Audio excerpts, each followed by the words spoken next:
This channel does not promote any violent, harmful, or illegal activities. All content provided by this channel is meant for an educational purpose only. বিপ্লবীরা হয়ে গেলেন সন্ত্রাসবাদী, বিদ্যাসাগর বিশ্ববিদ্যালয়ের ইতিহাসের প্রশ্নপত্র, আর সেখানেই এই প্রসঙ্গ উঠে এসেছে, তা নিয়ে জোর বিতর্ক তৈরি হয়েছে। ইংরেজরা স্বাধীনতা সংগ্রামীদের সন্ত্রাসবাদী হিসেবে দেখত, স্বাধীন ভারতে কেন তাদের এই নামে ডাকা হবে এই নিয়ে প্রশ্ন তোলা হচ্ছে। স্নাতক স্তরে ষষ্ঠ সেমিস্টারের ইতিহাসের যে পরীক্ষার প্রশ্ন, সেখানেই মেদিনীপুরে ৩ জন জেলা ম্যাজিস্ট্রেটের নাম করো যারা সন্ত্রাসবাদীদের দ্বারা নিহত হন বলে প্রশ্ন করা হয়। বিদ্যাসাগর বিশ্ববিদ্যালয়ের পরীক্ষার এই প্রশ্ন নিয়ে তুমুল বিতর্ক তৈরি হয়েছে। UEM Jaipur is a perfect target for prospective students aspiring for good jobs, good education with future-ready skills. Debabrata আমাদের প্রতিনিধির সঙ্গে আছেন। দেবব্রত, কি বলছে কর্তৃপক্ষ? তারা এই প্রশ্নপত্র নিয়ে যে বিতর্ক তৈরি হয়েছে, তাদের কি প্রতিক্রিয়া? দেখো, প্রথমে বলি, কর্তৃপক্ষ কিন্তু গতকালকে আমরা যারা রেজিস্ট্রারের সাথে কথা বলেছিলাম, তিনি কিন্তু পরিষ্কার বলেছেন যে কোথাও একটা ভুল হয়েছে, এটার প্রিন্টিং মিস্টেক, এবং সঙ্গে সঙ্গে এটা নজরে আসার পরে তিনি জানিয়েছেন যে উপাচার্যের এটা নজরে আসার সাথে সাথে তিনি কিন্তু একটা কমিটি গঠন করে দিয়েছেন, যেখানে কয়েকজনকে আধিকারিককে রাখা হয়েছে এবং তারা পুরো বিষয়টা খতিয়ে দেখছেন। আজকে রিপোর্ট জমা দেওয়ার কথা, এবং সেই রিপোর্টে যারা বা যে দোষী সাব্যস্ত হবে তাদের বিরুদ্ধে ব্যবস্থা নেওয়া হবে, যাতে দ্বিতীয়বার এই ধরনের কোথাও কোনো ধরনের ভুল না হয়। এই বক্তব্য কিন্তু কর্তৃপক্ষ রাখছেন।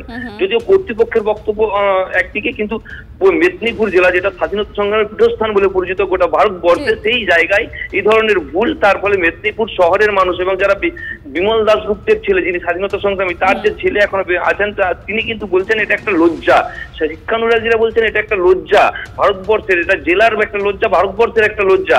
এই ধরনের ঘটনা, এই ধরনের প্রিন্টিং মিস্টেক হওয়াটা কখনোই ঠিক নয়। ধন্যবাদ। আপনারা শুনলেন যে পশ্চিম মেদিনীপুর জেলা, যেটা স্বাধীনতা সংগ্রামে যে জেলার অনেক অবদান রয়েছে, সেখানে যারা এখনো এই বংশধররা আছেন, তারাও বলছেন যেটা অত্যন্ত লজ্জার একটা ঘটনা।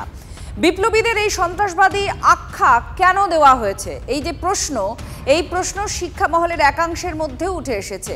কি প্রতিক্রিয়া উঠে আসছে শুনুন। এই যে আজকে সন্ত্রাসবাদী নাম দেওয়া হয়েছে, সেটা আমাদের কি বলবো, মানে ছেলে হিসেবে নয়, গোটা সমাজ এবং ইতিহাসের যে সমস্ত এরা রয়েছে তাদের ক্ষেত্রে আমার মনে হচ্ছে এটা লজ্জার বিষয়। এই যে প্রশ্নপত্রের মধ্য দিয়ে ছাত্রছাত্রী মহল এবং সমাজের সর্বস্তরের যে বার্তা গিয়েছে, তা অত্যন্ত নক্কারজনক। আমরা এই প্রশ্নপত্র বা এই ধরনের যে প্রশ্ন, তার তীব্র ধিক্কার এবং প্রতিবাদ জানাচ্ছি। অবিলম্বে আমরা বিশ্ববিদ্যালয় কর্তৃপক্ষ এবং ইতিহাস বিভাগের যে ডিপার্টমেন্ট রয়েছে তাদের কাছে দাবি করছি, এই বিষয়ে তারা প্রকাশ্যে ভুল স্বীকার করে ক্ষমা চাক। এটা ছাপার একটা ভুল হয়েছে এবং টাইপোগ্রাফিক্যাল এরর হয়ে গেছে। এটা আপনাদের মতো কারো মাধ্যমে আমাদের কাছে যখন আসে এবং উপাচার্য মহোদয়ের নজরে যখন আনা হয়, উনি সঙ্গে সঙ্গে কন্ট্রোলার এবং অ্যাসিস্ট্যান্ট কন্ট্রোলারকে ডেকে একটা এনকোয়ারি করে কালকে রিপোর্ট দিতে বলেছেন। কোনো অধ্যাপক যখন ইংলিশ থেকে ট্রান্সলেট করেছেন বা কোনো একটা জায়গায় টাইপোগ্রাফিক্যাল মানে টাইপ করতে গিয়ে একটা ভুল হয়েছে। আপনারা শুনলেন বিশ্ববিদ্যালয়ের তরফ থেকে বলা হলো যেটা টাইপো, এটা ভুল হয়েছে, ছাপার ভুল হয়েছে, এমনটাও তার দাবি। আর একটা তদন্ত কমিটিও বসানো হয়েছে, তো সে তার রিপোর্টের দিকে আমাদের নজর থাকবে। কিন্তু যে স্থানীয় বিজেপি রয়েছে, জেলা বিজেপির তরফ থেকে শিক্ষামন্ত্রী আর মুখ্যমন্ত্রীর কাছে অভিযোগ করা হয়েছে ইমেল মারফত। অত্যন্ত নিন্দনীয় এবং লজ্জার ঘটনা। ইতিহাসের 6 সেমের প্রশ্ন, যেখানে আমাদের দেশের জন্য যারা সংগ্রাম করছে, লড়াই করেছে, স্বাধীনতা সংগ্রামী, তাদেরকে সন্ত্রাসবাদী বলা হচ্ছে। এর থেকে লজ্জার ঘটনা মেদিনীপুরে হতে পারে না।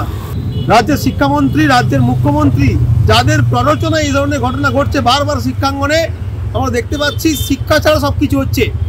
তাই আমি মেল করেছি, অভিযোগ করেছি। বিদ্যাসাগর বিশ্ববিদ্যালয়ে যে কোশ্চেন করা হয়েছে, প্রথম কথাতেই বলছি এটা অত্যন্ত নিন্দনীয় এবং মেদিনীপুরবাসীর কাছে এবং সারা দেশবাসীর কাছে অত্যন্ত অপমানকর। কারণ ভারতবর্ষের স্বাধীনতা আন্দোলনের যে দুটো ধারা, একটা সশস্ত্র ধারা আর একটা হচ্ছে যে সাধারণভাবে যে ধারায় আমরা অসহযোগিতার ধারা বলি, ফলে এটা যিনি করেছেন তিনি ইচ্ছাকৃতভাবে করেছেন, এটা তদন্ত হওয়া উচিত। দ্বিতীয় কথা হচ্ছে খুঁজে বার করা কে করেছেন।